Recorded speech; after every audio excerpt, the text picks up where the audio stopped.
All right, welcome to Lloyd Meher, everyone. We're in 1932. Betty, you want to start the reading for us? Top of the page? Yes. Okay. We were regularly on the move, hardly staying more than a few days at a place except London and Lugano, and that to arrange and fix future programs. Somebody has played mischief there too, as appears from false reports published in the John Bull magazine. But this mischief has fortunately done no harm in England or America, for they all know what kind of trash magazine this John Bull is, whose editor, we hear, was convicted several times for such false allegations about persons of prominence. Sane people won't even read it. But unfortunately, in India, people don't know this. And there are people here whose only business in life is to play mischief against Baba and his mission.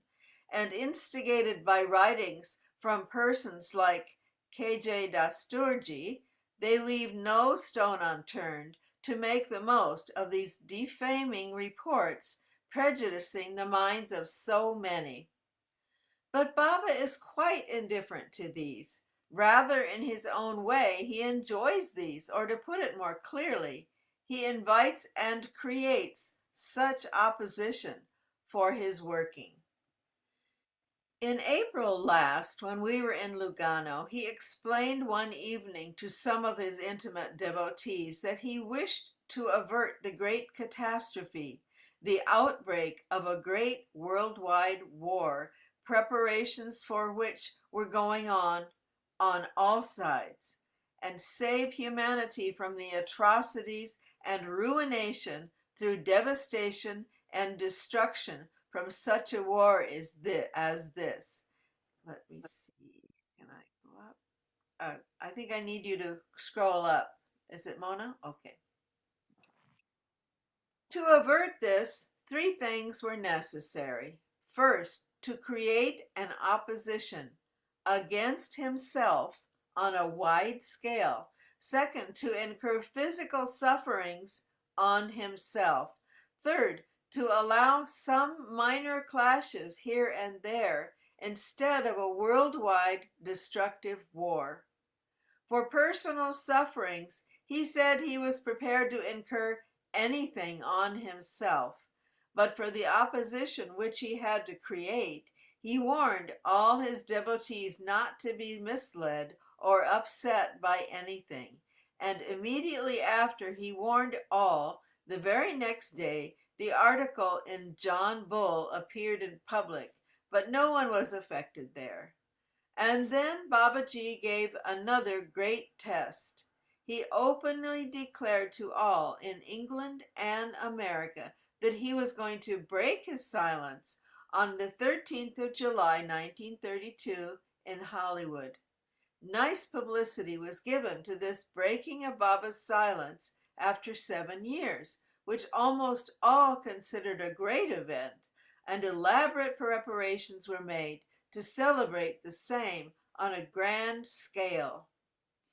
Next page. Mona. One of the world's largest broadcasting companies in America offered to broadcast Baba's first speech and message to the world through its worldwide branches radio network. A well-known doctor and scientist published a statement in the newspaper with photos that it was physically impossible for a human being to keep silence for 7 long years and then speak, stating his arguments on scientific research and expressing grave doubts that Baba would be able to speak, and so on. All eagerly awaited the fateful event and occasion on July 13th, and then came the crash. Baba, who had promised to return from China, where he had been on some very important work, sent a cable from there coldly stating that he had postponed speaking for spiritual reasons until his next birthday in February 1933. You can well imagine the feelings and disappointments that this caused to those in America. To one and all, his own ardent devotees, admirers, and lovers, as well as to others in general, to those who had grave doubts and did not believe in these spiritual things, this was a good bone of contention to write anything in his absence and at his back. Those who loved and followed Baba were put in a somewhat delicate, if not dangerous, situation, and yet a situation they had to face responsibly, to give explanations to all sorts of silly questions with which they were overwhelmed in a country like America, not to speak of dealing with their own disappointments.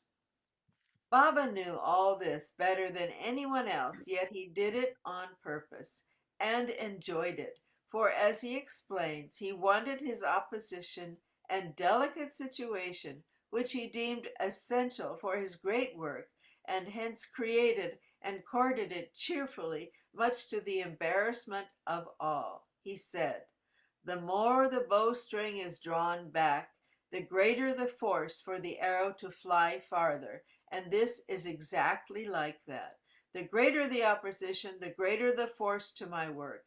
And for the welfare of humanity, as all my work is, I don't mind in the least." So he would speak to us all, and so he did it all. And quietly and calmly he proceeded from China to Europe, where he wanted to go to arrange things for the future. En route, he stopped off in India. No one knew of his coming till a day prior to his arrival in Bombay, where he called only his intimate mandali to explain things to them. Somebody else want to take over? I can read. Okay. All right, go ahead, please. So where do we start then? Next page. Next Mona. page. Go to the next page, please. Mona. Next page. Yeah. Huh. Stubborn. Try again.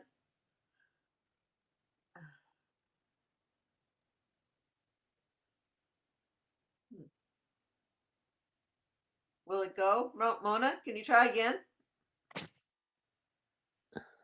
There it is. There were such a phenomenal outburst of feelings to see beloved Baba so suddenly amidst them,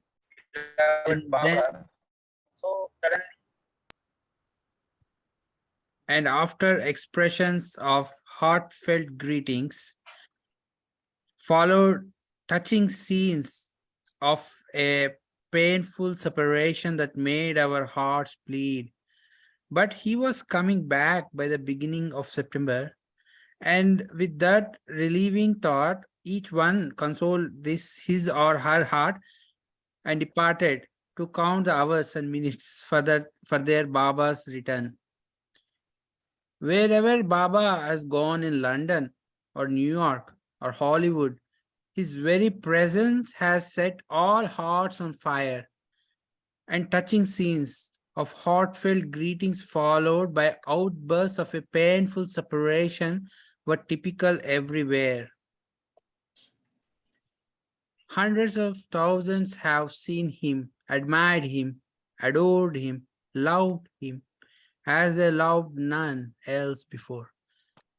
His graceful figure, his charming personality, and the spirituality that emitted from him have captivated all hearts. It was not a passing infatuation, but a divine inspiration that literally transformed the lives and affairs of all who approached him with open, sincere, and loving hearts. And their experiences were related by all, verbally and in letters full of feelings of divine love expressed in words that would make the very reader cry at the depth of their feeling and love. People came from almost all vocations and walks of life, from the humblest farmers to the ablest artists, poets, philosophers, scientists, politicians, publicists, journalists. They were all extremely grateful to have met him and have talked to him, many having met him in silence without words, and all have gone away with deep feelings of love and admiration, deeply impressed. And we need to change the page. Scroll down. Scroll up. Yeah.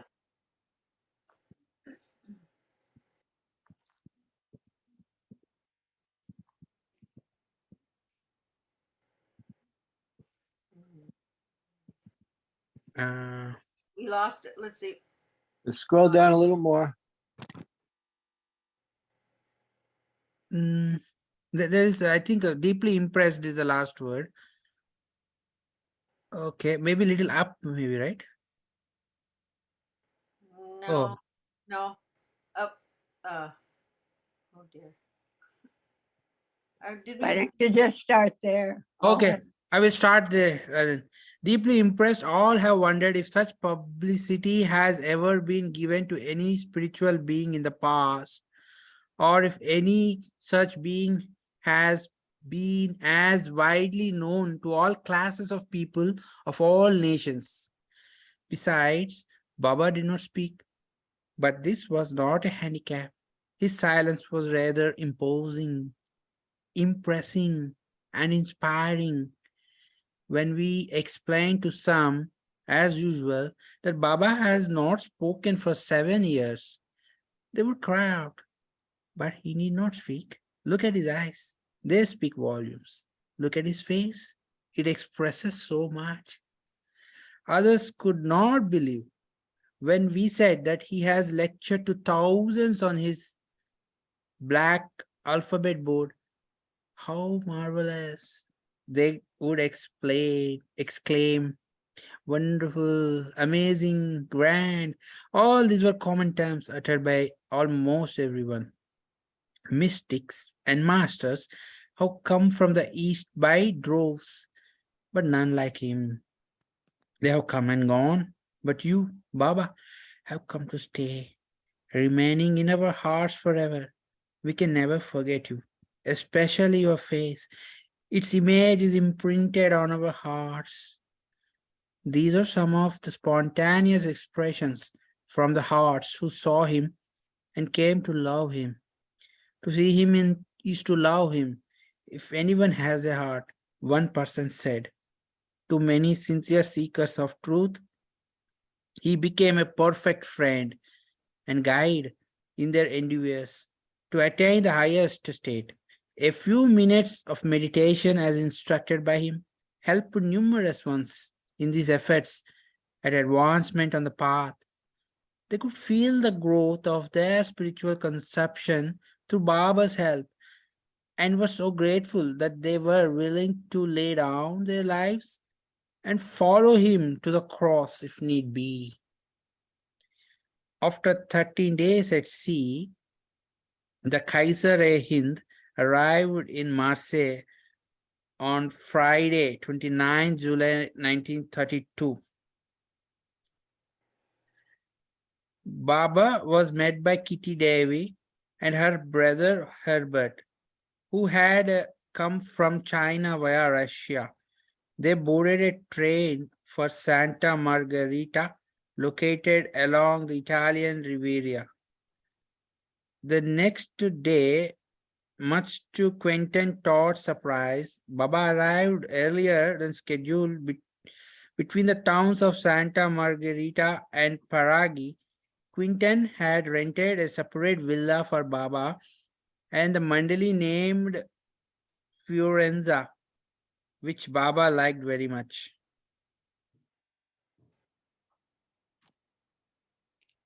Scroll, Okay. Somebody can continue, maybe. Okay. Eva, you want to pick it up from here? Sure.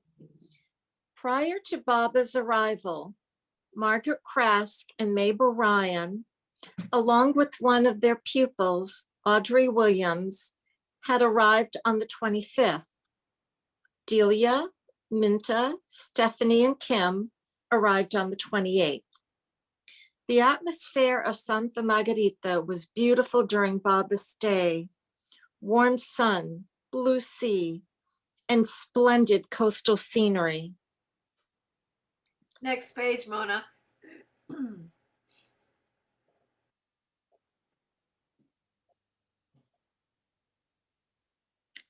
Behind their house were green hills with shaded pathways through vineyards and forests. All in the group would go with Baba in the mornings to the beach along the rock cliffs of Galto Pedal. Kaka would hold a large umbrella over Baba's head at the beach. Baba would wade in the water while the others swam. Twice they rowed Baba out to sea in a small boat and swam around him. Many local Italians came to know of Baba as well and would come to the house to sit quietly in his presence. When the fishermen came to know of him, they were eager to take Baba out in their boats.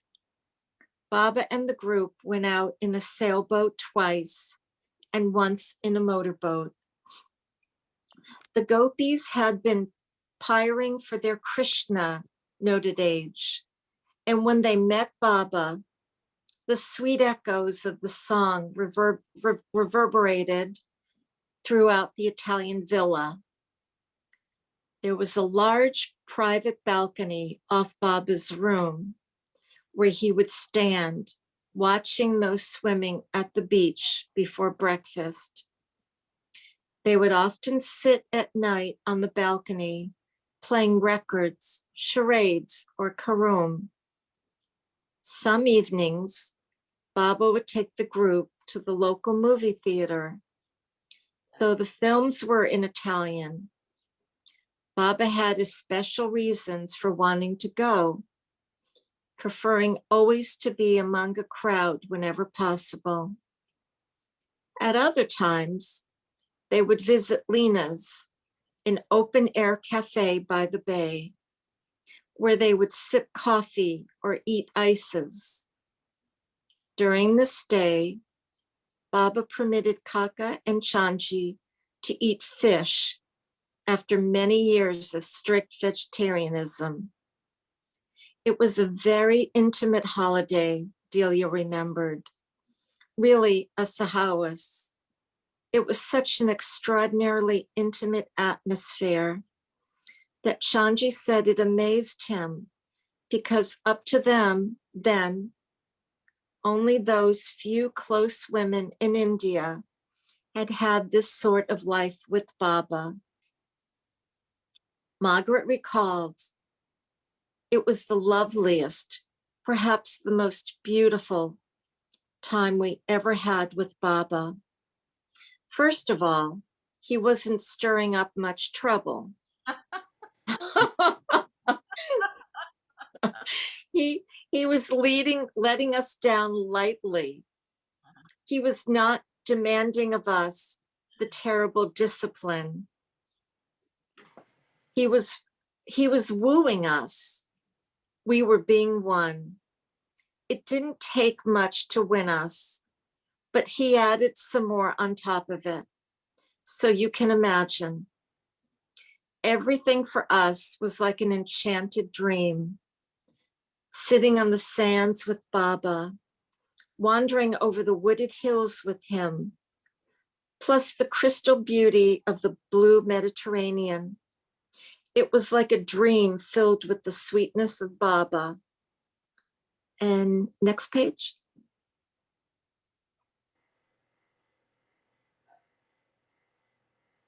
Baba appeared exceptionally happy during this time and kept repeating to the group, "Love me and don't worry." He drew his lovers closer to him in innumerable ways, becoming their playmate, friend, child, and father. At the same time, he managed to make each of them feel as if he or she were somehow special to him. I think this was his way of arousing our sibling rivalry, Minta related, which he did quite a good bit. Minta was always dashing upstairs to have a few minutes alone with Baba before the others came in. She was the youngest of the gopis and began to act a bit more demanding on this trip. For example, she kept nagging Baba to let her stay near him at night in his room with the watchman Kaka. Baba finally agreed. He sat and communicated with Kaka as Minta tried to stay awake, but kept dozing off on Baba's bed. After a few hours, Baba sent her to her room. She left feeling extra privileged, which is what she had really desired. Audrey Williams was a talented 18-year-old dance pupil of Margaret's, whom Baba had specifically cabled to come to be with him in Italy. Margaret had mentioned Audrey to Baba during the train journey from London to Southampton the previous May, as he was leaving for America. At that time, Baba told Margaret about Audrey. Yes, she is the one you ought to have. And scroll up, please.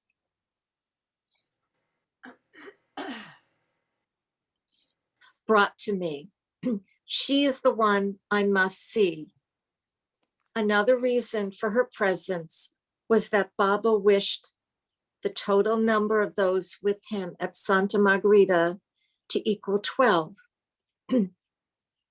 Although new, Audrey was soon swept into the Divine Beloved's orbit of love. My first impression of Meher Baba was of great kindness and a willingness to please and make people happy, she remembered. Later, there was a hypnotic effect in that, although Baba never commanded, you felt bound to do his wishes. He told me to go to bed at 10 o'clock every night, which I could do automatically. And next page.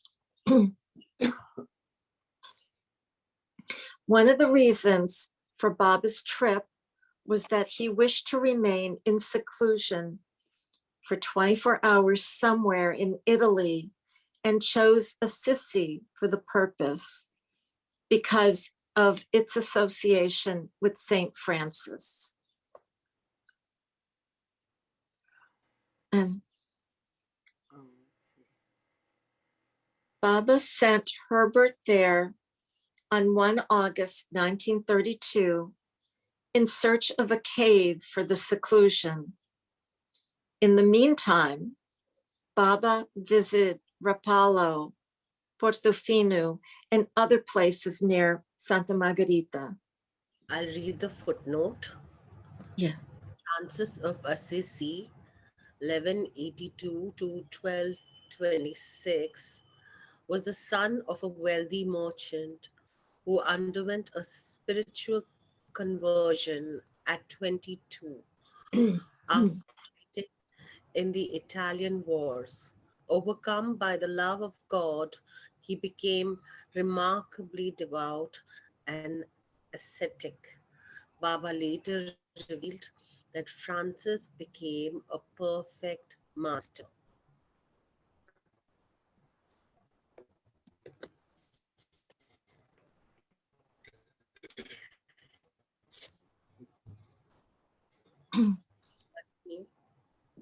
Kitty arranged for a car to drive Baba to Assisi. The trip was to start at midnight on the 5th, but the small 5-seat Fiat arrived late and they ended up leaving at 2:30 a.m. on Saturday, 6 August. Accompanying Baba were Chanji, Kaka, Quentin, and Signor Paves, the proprietor of the Villa Fiorenza, who was driving, and the usual loads of luggage.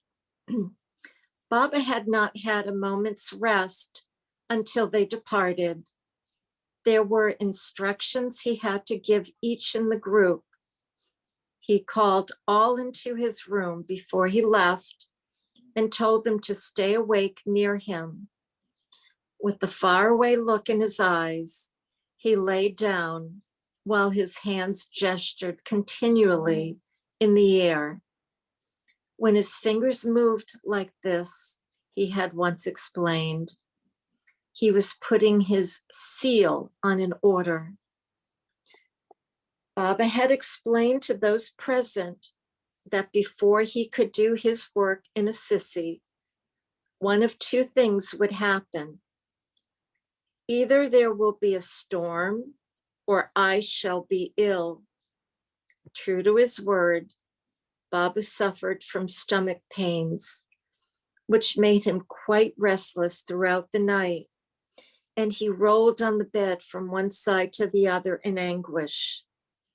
Inexplicable is the avatar's suffering, Age observed. How can we understand how he suffers for the universe? His lover's eyes filled with tears upon seeing their beloved suffer.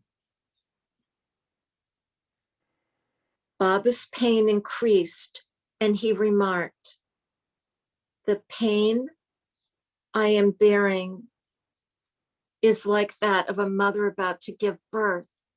The expression on Baba's face reminded them of the poignant paintings they had seen of Jesus suffering on the cross. Some of them cried out, Baba, transfer some of your pain to us. Let us suffer for you. But only the avatar can bear such pain, which he does for the whole creation. Yet, this longing from their hearts pleased him, and feeling their love erased the acuteness of his suffering. Baba's pain gradually decreased during the drive, but Quentin and Shanji became ill. During the drive, twice an accident was averted by Baba's grace. Arriving in Pisa on the morning of the 6th, they refreshed themselves at the Netian Hotel. Starting out again, they passed the Leaning Tower of Pisa. At about 2 p.m, they reached Siena, where they ate lunch. Kaka slipped on the sidewalk and was at first thought to have incurred a serious injury, but he was not hurt severely.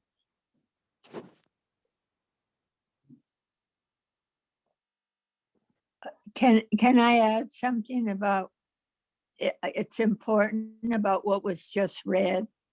Can we go back to that page? Because you said it erased, it eased his suffering. That's a big difference. Mm. I'm sorry, what was that, Rosalie? Towards the Well, bottom. go page. back. Okay.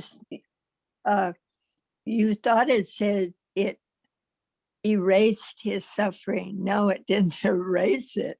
It eased it. EASED. Oh, okay, thank you. Thank you, Yes, Rosalie. I mean, that's just important. Otherwise, I wouldn't. Big difference. Yeah. No, thank you. No, thank you.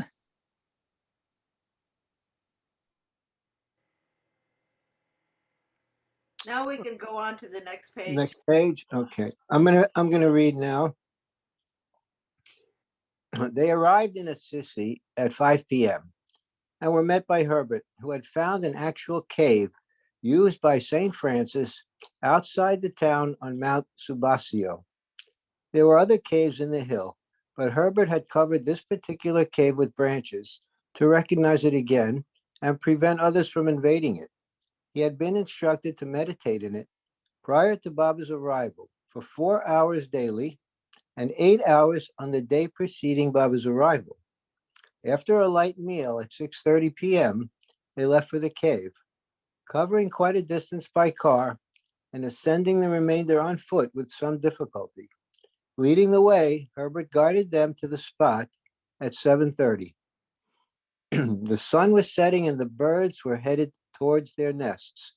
Baba was to immediately enter the cave, but before doing so, he instructed his companions not to look at him and above all, not to touch him. Baba carried a prayer rosary of St. Francis inside with him.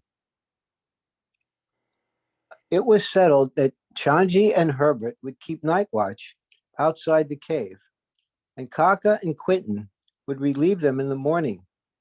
Baba had ordered Kaka and Quentin to return to town and go to the Catholic Mass in the crypt of the Basilica at 7 a.m.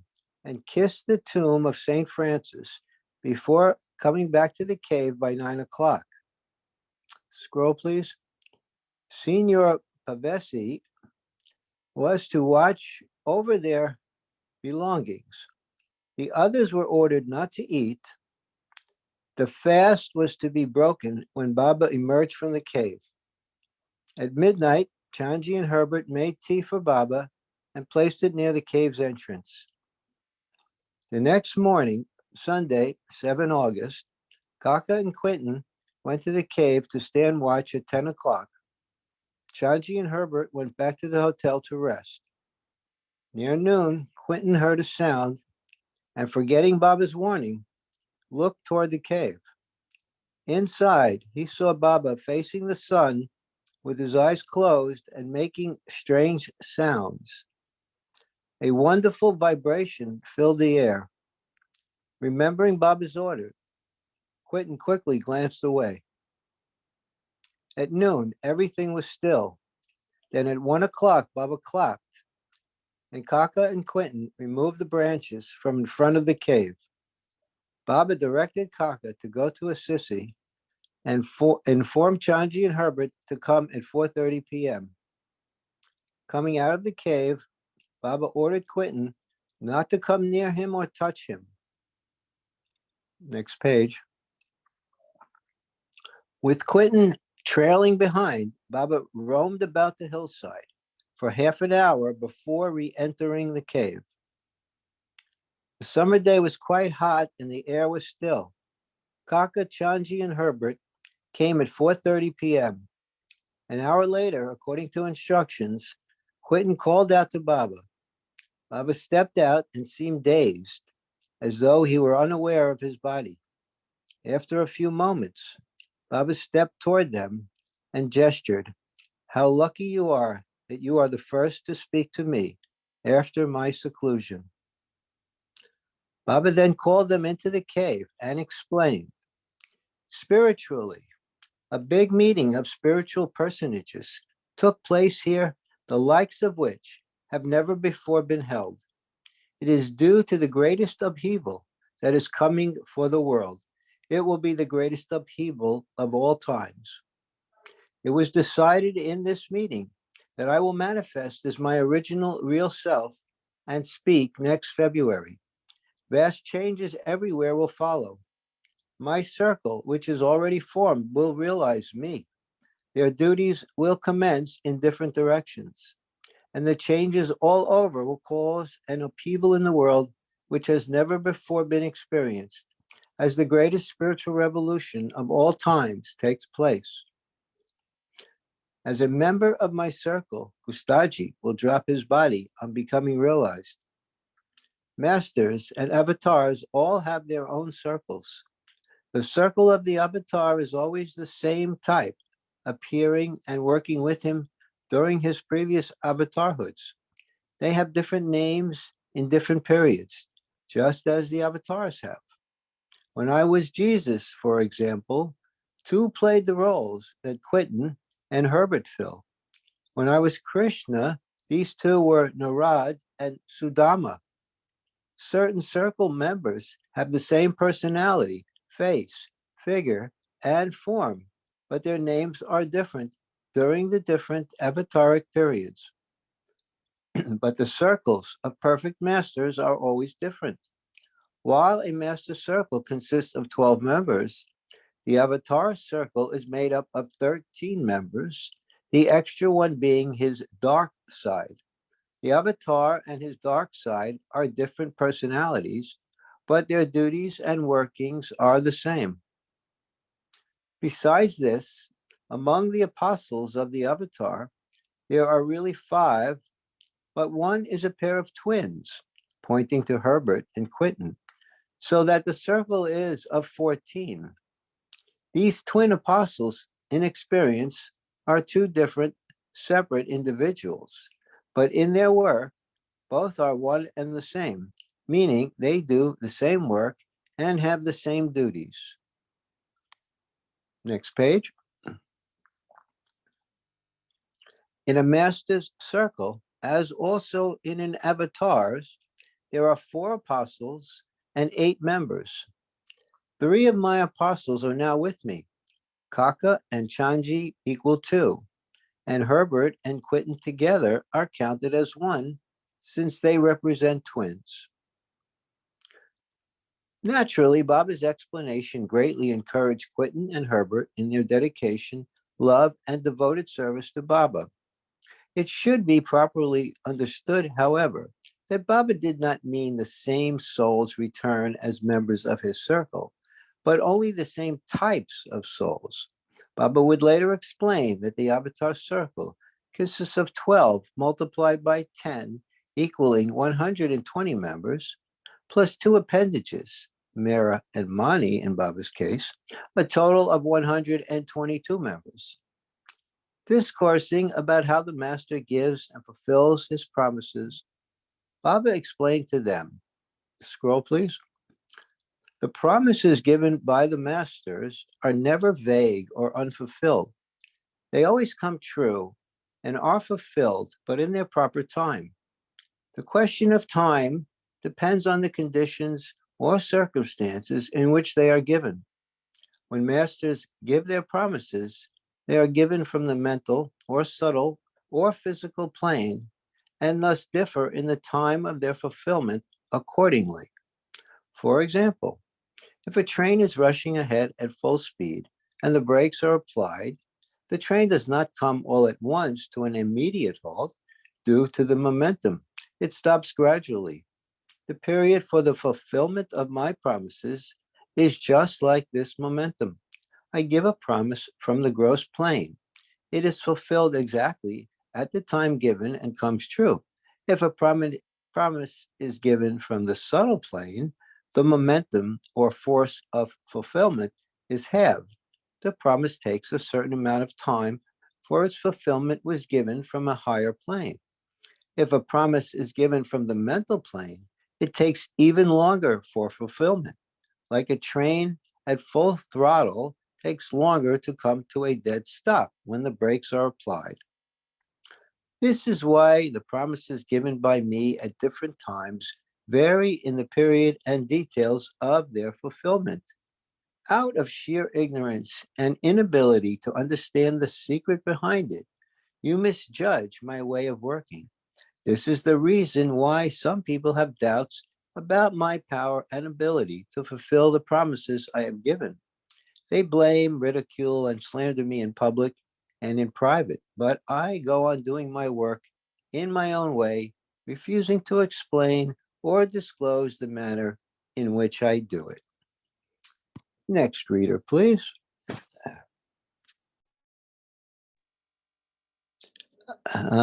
Mahu, would you like to read? Yes. Thank you. Page, page 1459 in Portofino in year 1932. Changing the topic, Baba related, when a master or avatar moves from one place to another, he bonds and establishes contact between persons and places. And while he does this spiritually at times, he also does it physically through communications, cables, and letters.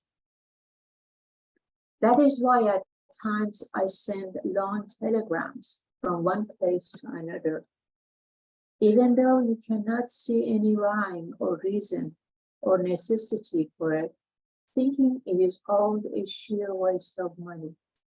But who knows the real purpose behind it? Seated on the ground outside the cave, they had a meal of bread, butter, cheese, salad, sardines, and fruit. Similar to a duni, a pit was dug and a fire lit. Later, the ashes were collected. The leaves, twigs, and stones that were lying in the cave were also gathered and taken back with them. Baba was exhausted from his spiritual work and declared, quote, "In the cave, I was in a meeting with all the sadgurus and saints, so it is now difficult for me to come down to this gross plane after being in that highest plane of consciousness for so long." End quote.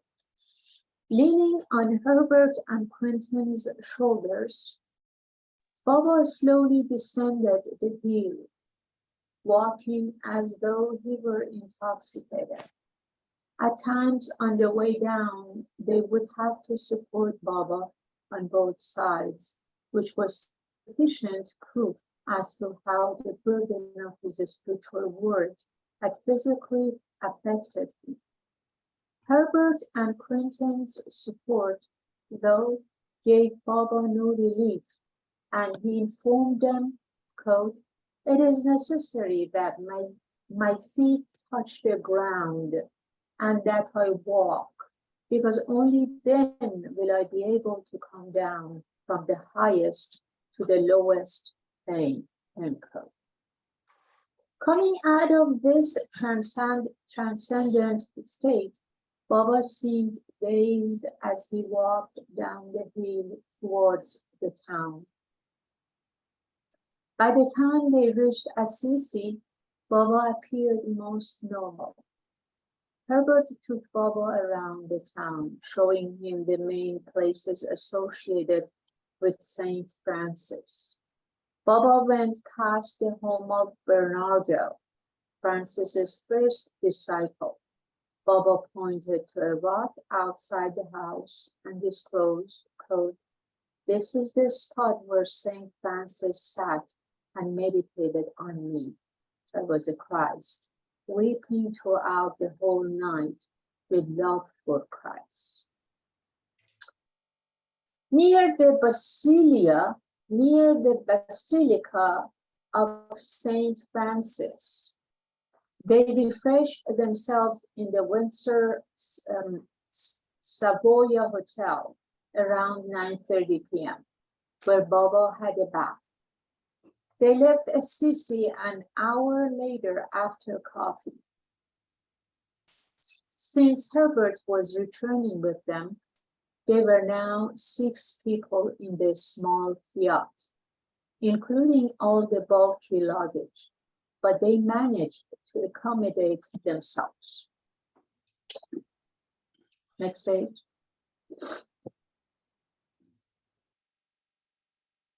I have a Thank you. question. Are you reading from the book or from the script on the screen? I am reading from the screen. Are you really? Huh? I have a different screen. Yeah. Oh, okay. Okay. So page 1460, Portofino continues. Singer Hafiz was nicknamed by Baba the wet hen because of his hopeless ways. On the way back, an accident was again narrowly averted on the mountain roads as a car came speeding at them from the opposite direction. They would have collided head-on were it not for Baba's nazar. which made both cars come to a sudden halt, only 2 feet apart. Senior Pavis was terrified. Senior Pavis was terrified by the near accident, but with encouragement from Baba again took the wheel and drove on. After 5 o'clock in the morning on 8 August, they reached Florence. After having tea at a hotel, Baba indicated, quote, I want to find the place where Saint Francis had his vision of Christ beside a spring, unquote. Baba called for a map and pointing out a spot on it, indicating to them, I wish to proceed to the village of Borganto. Pavis was tired from having driven all night and was told to stay behind and rest. After hiring a taxi, Baba, Kaka, Chanji, Herbert, and Quentin drove to Borganto and arrived at 10 a.m. Getting out of the taxi, Baba made his way with rapid strides up a high hill, as he were familiar with the terrain and knew exactly where to go. The mount was called Monte Cesare. I don't know how to pronounce it. Monte Cesare. And the city of Florence was visible from the summit. From the crest of the hill, Baba pointed to a spot and instructed Herbert, quote, you will have to return here to stay for 5 days after I leave for India. Turning around, Baba pointed to a different spot and revealed, quote, in the time of Saint Francis, there was a spring here, there. Search until you find it. The group then walked back to the car. After descending the hill, a search was made for a suitable place for Herbert to stay. As they were about to get back in the car, an old man came out of a nearby villa. Baba sent Quentin over to speak with him, and surprisingly enough, as informed by the old man, the villa was for rent. It was called Villa Alpine.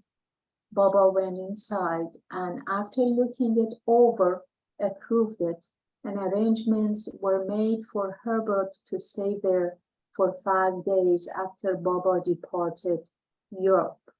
Soon after, Baba and the men returned directly to Florence, and there's a footnote. When Herbert returned to stay at the villa, after much searching, he did locate the spring on a private estate behind a high wall. Okay.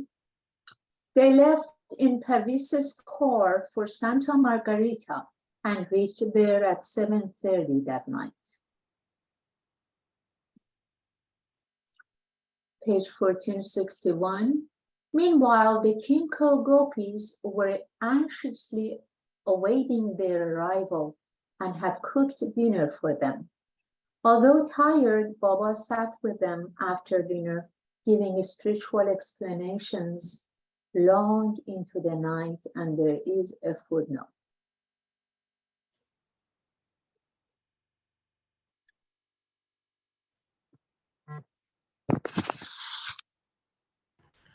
In 1932, Summer Olympics were taking place at this time in LA, which Baba had recently visited. 37 nations were represented with 1,500 athletes competing and close to Okay. 1 lakh spectators in daily attendance. Mary Pickford, and Douglas Fairbanks also hosted a dinner for 200 Olympic officials and foreign dignitaries at Pickfair. Yeah, continue. With the whole group, Baba visited San Francisco, where they were cruised on the sea in a motorboat the whole day. The next day, they had a picnic in Portofino, Beta, and went up the mountain in a caravan carriage drawn by 2 horses. All were in a festive mood, and so was Baba. Age noted, although Baba was their lord and master, he was also their friend and companion and entered into everything with them. They walked along singing and stopped from time to time to gather flowers by the roadside. At one spot, Baba indicated he wanted to halt for lunch. However, Quentin foolishly disagreed, saying they should walk a little further. Irked by Quentin's suggestion, Baba's pleasant mood altered for some time. Quote, that was the first little gentle hint we had about obedience, Delia later recalled. In fact, one of the chief things Baba tried to show us in Italy was that obedience to a master was absolutely necessary. We had many other episodes which illustrated that obedience to him came first. They had brought the gramophone and played Hawaiian and Spanish records and the songs of Paul Robeson. Baba gave them wine to drink and told them that when a master distributed wine, it had a spiritual significance. They had another picnic on Thursday, 11 August 1932 in Portofino. For his gopis, the times in Santa Margarita were happy and enjoyable days in their beloved's company. It was a very intimate time. Every day, Baba would sit on the rocks by the seashore as the group sunbathed and talked. Once, while they were discussing books, Baba smiled and gestured, quote, learn to read me, for when you understand me, you will understand everything. And this is in code. This is a large. On another occasion, Delia and Margaret were sitting in the walled garden at the Book of Fiorenza, at the back of Fiorenza. It was after lunch and all the others had gone to the town on passport business. Delia and Margaret were not expecting to see Baba, who suddenly appeared with Chanji. Baba asked what they should do, and Margaret quipped, let's forget about the universe and enjoy ourselves. Baba smiled like a child and jumped on Margaret's back in a gay and playful mood. She carried him a little way, and Baba then indicated that they would play a game. I guess next reader could continue. Next page.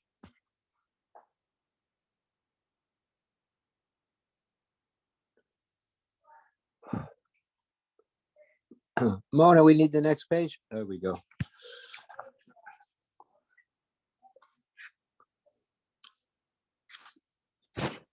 Does the next reader want to continue? I guess I did read quite a I'd bit. be happy to read. I Sure, love go ahead, this. Rosalie. Thank you. As directed, Chanji took Baba by the hand and led him into class, introducing him as Thomas, his son, who was to have dance lessons. Come along, Thomas, Margaret said, taking him by the hand. She recalled stepping forward stepping forward, I showed him a simple 1, 2, 3 hop. 1, 2, 3 hop step. No obstacles. He took to it at once. And then hand in hand, we flew around the garden. And I really mean flew. He could move as no one else has ever moved, with joy, freedom, rhythm. The steps were not difficult, but Baba had such rhythm. I assure you that I have never enjoyed dancing so much. It was wonderful, quite extraordinary.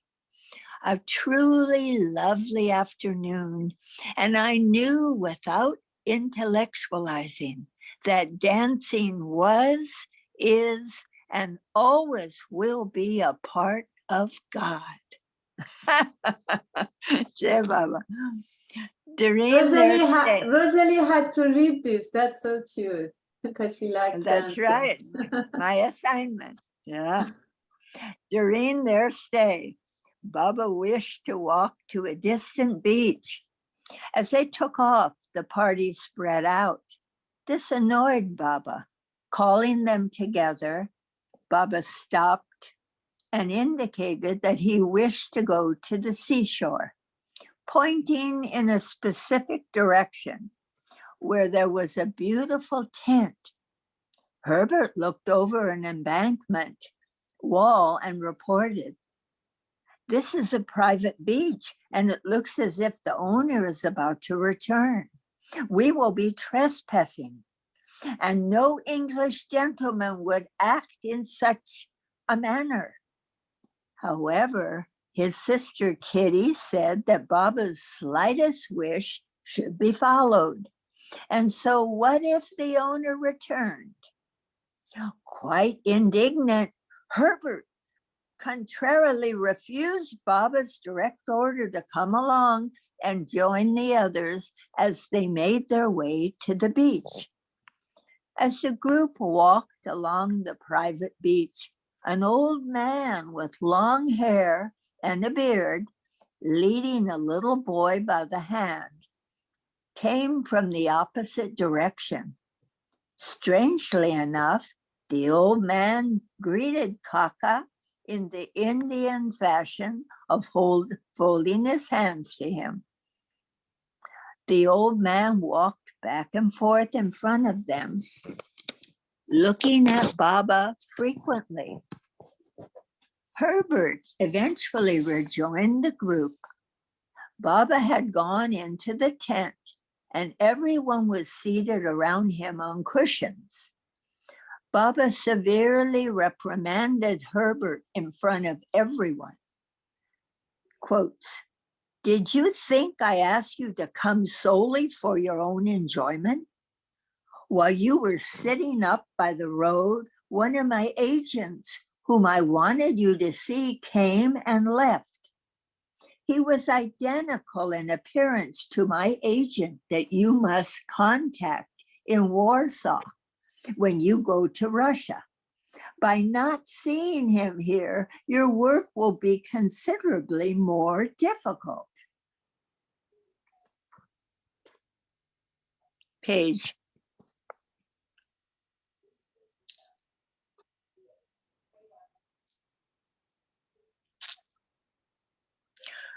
Herbert admitted his mistake and said, quotes, "Surely we should use our common sense and warn you when you are likely to put yourself in jeopardy in the West by trespassing."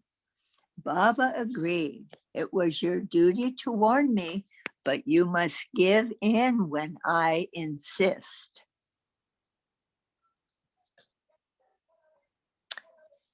Scroll. Now, we need more words, yeah.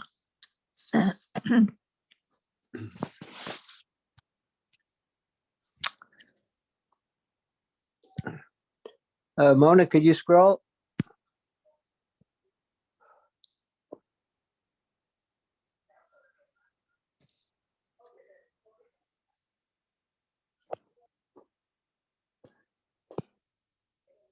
Mona. Mona.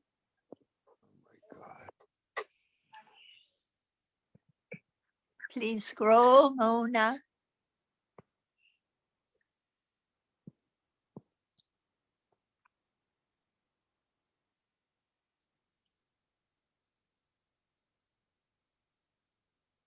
Well, it is 11:30. Well, we are scheduled for 12, so we really have another half Oh, hour. okay. Okay, Um, yeah. Well, I just wanted to say it's very special that we're reading about his visit to this special cave in Assisi, because he mentioned it was like a Dooney they had, and it's right on Dooney Day now. I just think it's a special, just a special grace.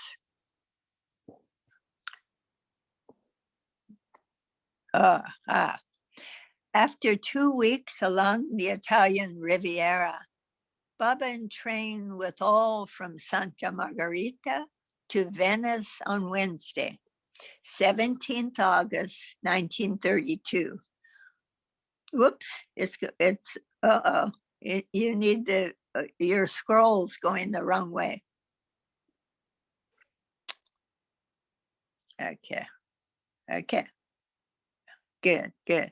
Kitty was supervising every detail of their journey. They changed trains in Genoa, and Enid Korf joined them in Milan.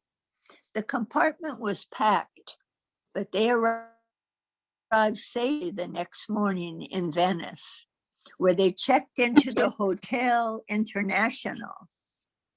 Baba asked everyone to rest after bathing, but no one felt like resting.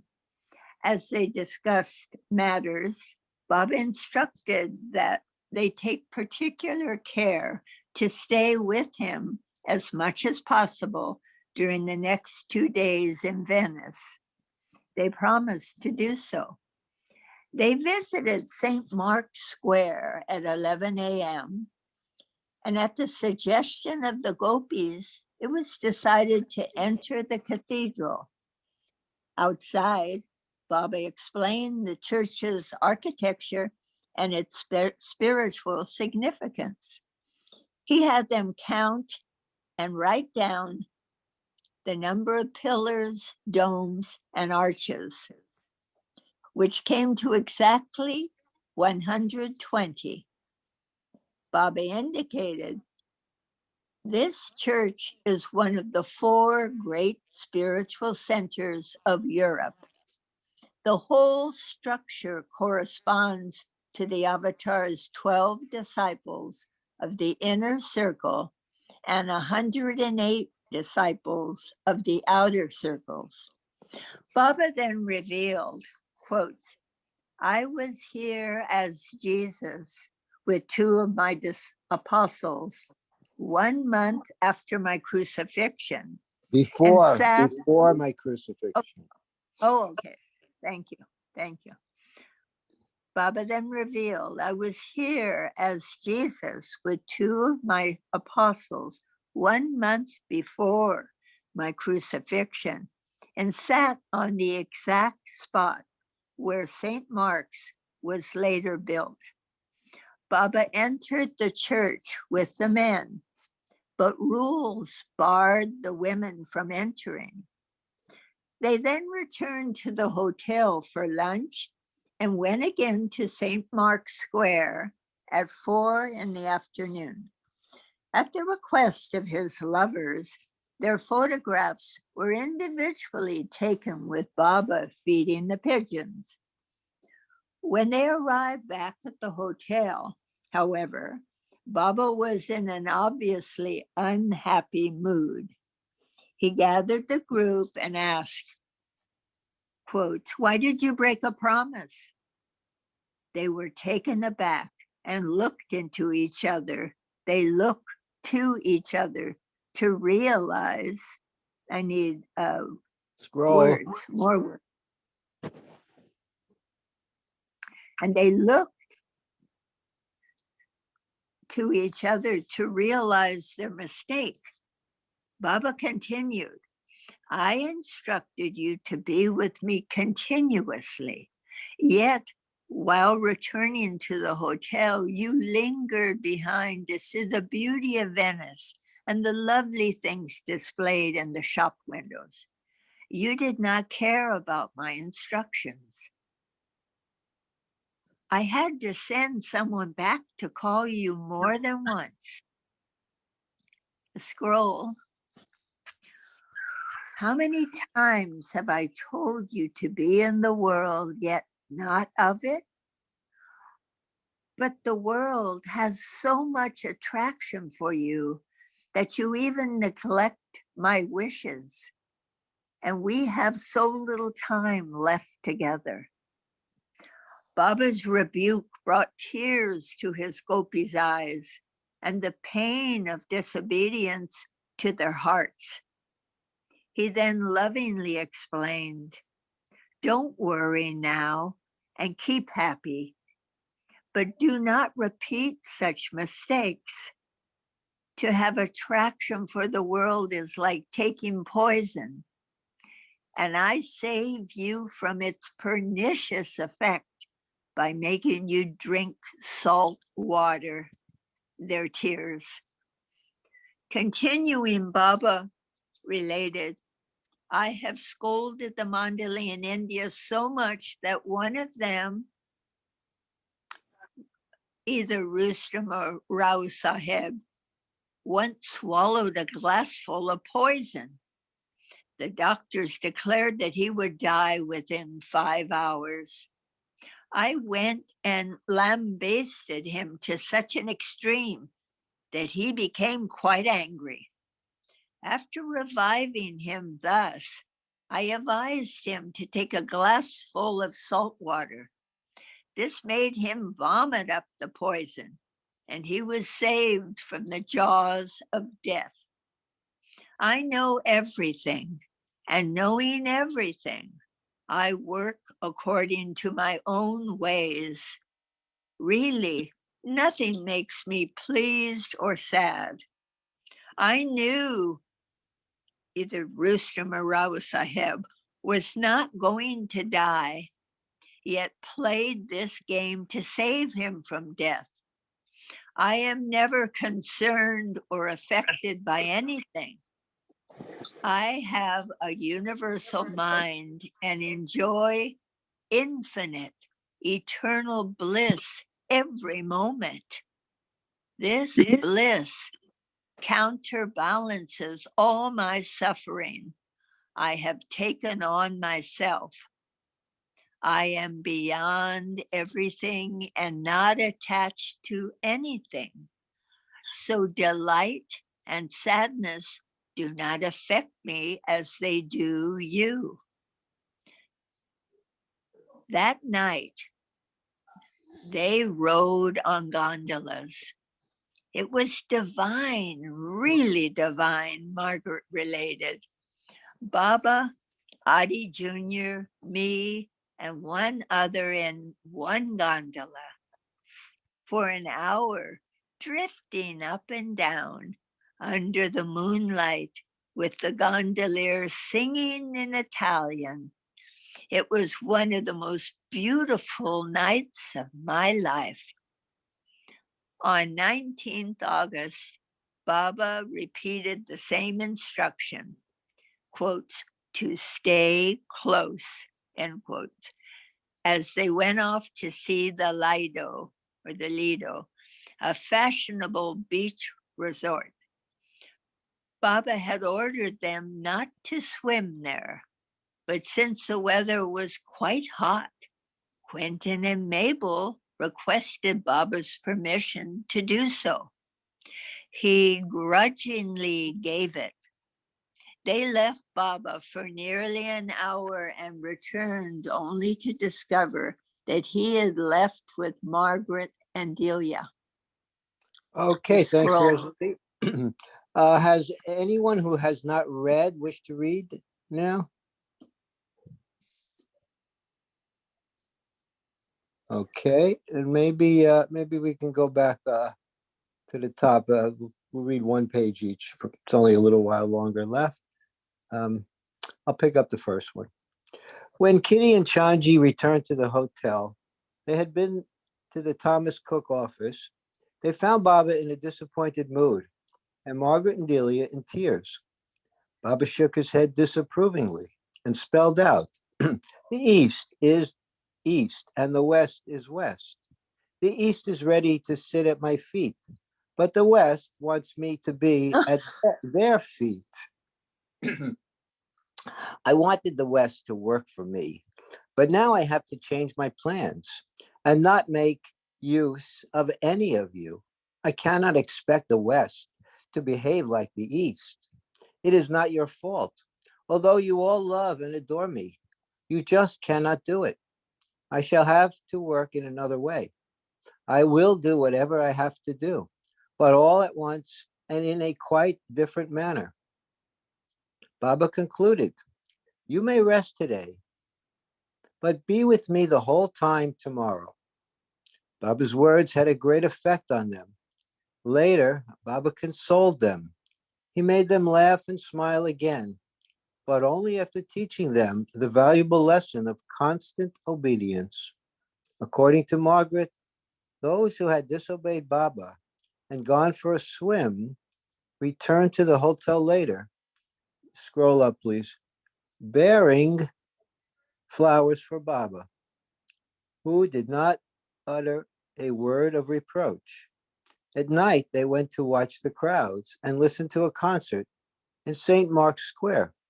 Baba remarked, I was here 620 years ago. He added sadly, I am eternally crucified. When the burden is especially heavy, I sometimes let my disciples share it, giving to each as much as they can bear. His mood changed, and they went to see the Charlie Chaplin movie, The Gold Rush. In Venice, Baba gave each of his lovers an Eastern name: Audrey, Shirin; Mabel, Firoz; Delia, Layla; Margaret, Zulika; Herbert, Sudama; Minta, Shalimar; Kim, Aisha; Quentin, Nared or Narad; Kitty, Saroja; and Zilla, Mumtaz. Narina was later given the name Nurajan, Elizabeth, Dilruba; Anita, Chichuli; Noni, Kemali; Rano, Merano, a flower; Irene, Billow; Padmini, lotus. For years afterward, Baba would address or refer to his close ones by these names. They in turn would sign their letters likewise. On Saturday, 20 August 1932, Herbert left at 2 p.m. for the train station by gondola.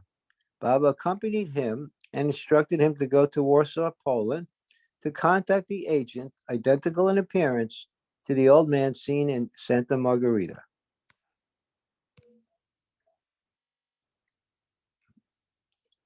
All right, next page. Someone want to read a page? Meher? Yeah, I will. Thanks.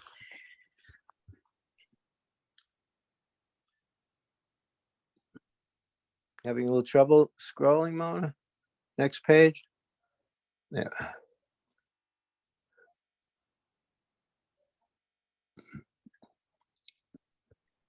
When Oh. he got to Warsaw, Herbert had a difficult time finding this old man, having missed seeing his twin.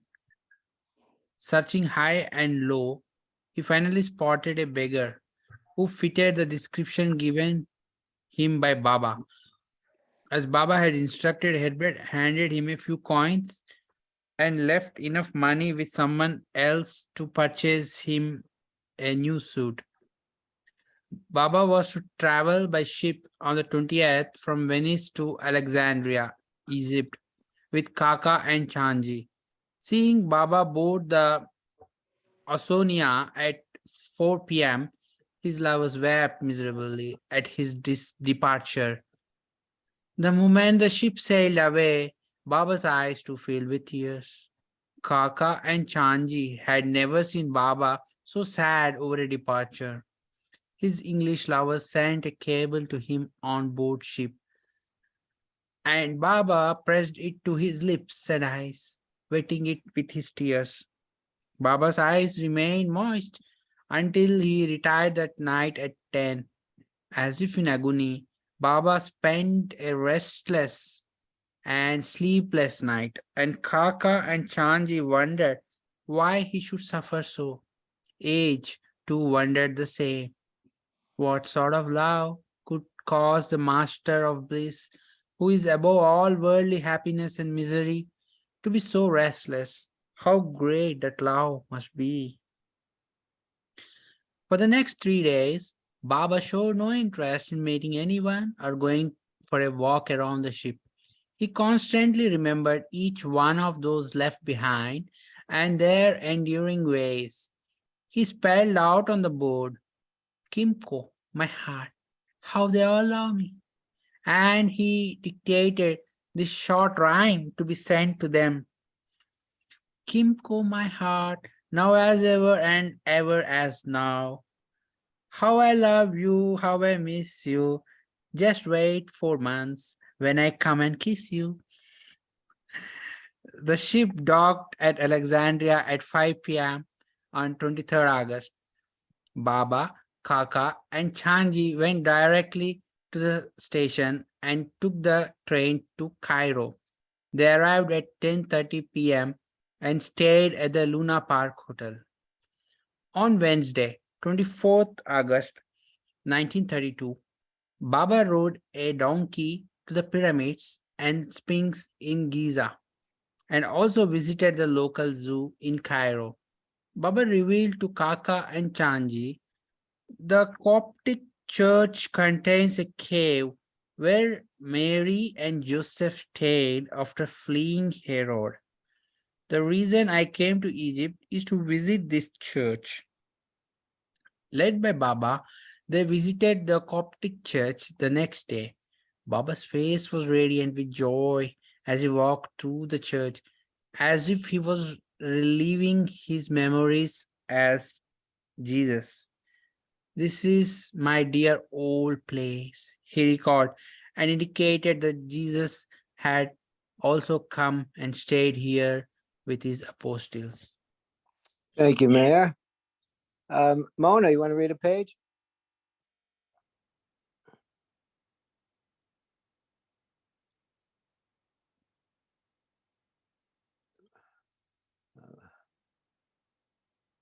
Or, yeah. Or Mahu, would you like to read a page? I'm sorry, Mahu.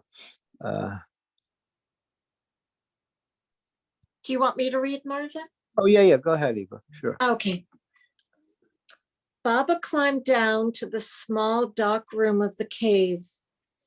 The church warden did not want to open it, but Baba insisted, and he finally agreed. They were told that the church had been erected over the cave 930 years after Christ. Afterward, Baba visited the Egyptian museum that housed the remains of the pharaohs, the citadel, and Islamic mosques of the sultans in Cairo. Meanwhile, a cable was received at noon on 26 August. Our beloved sweethearts stole all our hearts and all our souls. All love, Kimko. Baba lovingly pressed the cable to his lips and eyes, which had filled with tears as he read it. Finding Baba in such a splendid mood, Kaka and Chanji took advantage of the opportunity to be held in his arms, and they received a loving and hearty embrace from their beloved master. Baba left Cairo for Port Said on the 27th. After 5 days in Egypt, Baba, Kaka, and Chanji sailed for India on the MV Victoria on Monday, 29 August 1932. The ship had fine cabins and the voyage was comfortable, but Baba remained inside most of the time. He did not wish to go out and be conspicuous and did not wish to be recognized by anyone. During the voyage, he would occasionally go out at odd hours when no one was on deck, staying for a few minutes and returning to his cabin. Inside, he seemed far away, and when he communicated, it would be to constantly remember his Western gopis, Kimco, Herbert, or Quentin. Baba arrived in Bombay a week later on 5 September, and all his lovers there welcomed him with great joy and love. He left immediately by train for Nasik with Kaka and Shanji. In Nasik, too, the master's return was welcomed by all the Mandali, especially the women. For the past 6 months, the women Mandali, MEHER, Naja, Big Khorshed, Sunamasi, Small Khorshed, and Dalamat Matme had not been in Baba's presence except briefly in Bombay during July, and they had longed for his return. They were leading simple, austere lives in seclusion in Nasik and eating plain food. They came from good families, and only the love for their beloved enabled them to lead this type of life. For the sake of love, Age observed, for the sake of the beloved, one can sacrifice every type of worldly happiness. The greatest material pleasure has no value before love.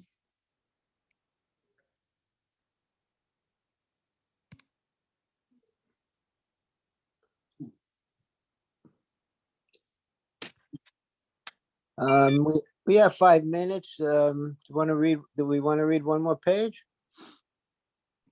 I can Yeah. read. Yeah. Yeah, go ahead, Rosalie. Let's read another page.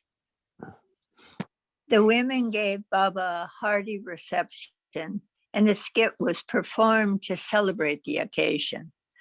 Sunamasi was the manager of the women's ashram, but she kept committing errors in her accounts. She had so much trouble keeping track of the money while shopping in the bazaar that it afforded amusing incidents for the other women, which they related with humor to Baba. Memo and Mani had also come to Nasik from Pune. Footnote. Let's skip the footnote. Go ahead. Okay. They discuss Bobo's death and what should be done to make certain that Memo was well cared for. Baba wanted to keep Mani with him in the ashram, but Memo thought otherwise. She wanted a family member to be with her in Pune. Consequently, Baba had directed his brother Baram to marry Perrin. Although Baram was hesitant, he obeyed Baba and agreed to being married and staying with Memo. This freed Mani to join Baba's women Mandali in the ashram. Once settled in Nasik, Baba would play cricket, gilli danda, and other games with Rustam's children, Meru, Nagu, Melu, and Falu, and Naval Talati's children, Jeru and Khurshid. While playing a game, Baba struck a ball very hard. It hit Meru and the wound bled. Her mother, Frani, understood the incident as Baba's prasad, but little Meru kept crying. Baba lovingly wiped. I need more words.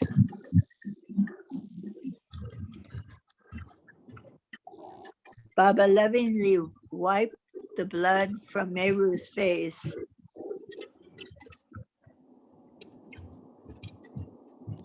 and sent her to the hospital. In fact, it was Baba's prasad because out of Rustam and Freni's 6 children, only Meru was chosen to become a permanent member of the Master's Mandali after completion of her education. Baba once wanted to give a fountain pen and pencil to Meru and her brother Falu, but there were other brothers and another sister present. So a lottery was held. Lots were drawn and Meru won the pen. Falu also wanted something. So a second lottery was held and he won the pencil. In this manner, Baba would enjoy the company of children and give them his invaluable contact.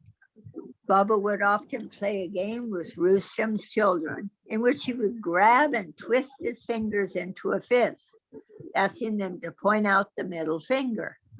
Only the tips of his fingers were visible, so it was difficult to guess.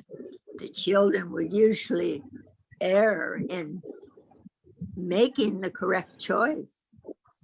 Thus, Baba would fool them and the children would laugh at his clever trickery.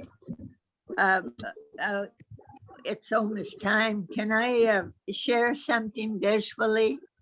Yeah, just read the last sentence here on this page. Oh, I thought that was to go on, yeah. Meanwhile, on 6 September 1932, Baba had sent Nilu to Dr. B.R. Ambedkar, 41, leader and spokesman of the Untouchables, whom Mahatma Gandhi had urged Baba to meet. Okay, that'll conclude the reading for today. We can end the sheets. There we go.